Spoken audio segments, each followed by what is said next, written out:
I'm Caroline Bauer, and this is the Module 3 assessment, discussion-based assessment, and I have the last name with an M, so my prompt was American paper money is worthless, and we would be better off going back to a bartering system. I disagree with this statement, and first let's talk about the first part of it, about American paper money being worthless. Well, it only has the value that you give it, and in Module 3, Lesson 1, there's a term for this, I don't remember it now, but it talks about how if we all agree that it has a value, then it has a value. And that's kind of the way that the American paper money works. So I think that first part of the statement is just wrong. Like, it has value, obviously. And then for the second part of the statement, we would be better off going back to a bartering system.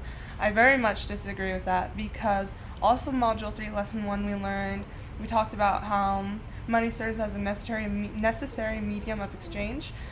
So between 2 points, that money just connects them instead of having to figure out fair trades and everything. You can just be like, well, this is worth $50.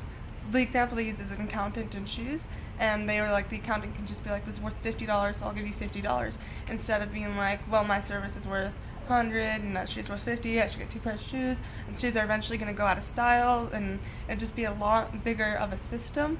And also it talks about how money is a unit of account, and I think that just was a really good point, because money is a good in-between point between everything, like I said before. And if everyone agrees on it, it works. And if something is worth, you can say the value of everything with money. You don't have to be like, well, a Big Mac is going to be worth either a mug or 10 pencils. No, it's just worth like $5 or however much a Big Mac is. And the fact that we first started seeing currency used in the world around like 5,000 years ago. And that was before globalization, before people were traveling, and I think that really proves the point that we shouldn't be using the bartering system. If they needed it 5,000 years ago to pay the armies, they used silver and gold stamps to pay armies, then obviously we shouldn't switch back to a system when we're a bigger and harder economy to trade with, to barter for.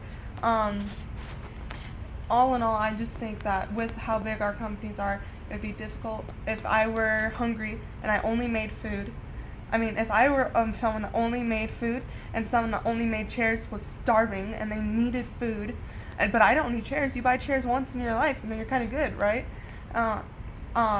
So the system just wouldn't work, because now they're starving, but I have the food and they don't have the food, because I don't need chairs, and maybe nobody else that makes food does. And it just would be really difficult, once again going back to McDonald's, because they would have to trade for the meat, trade for the cheese, and then how would you pay the employees? Would you just, whatever the customer traded for, the employees get?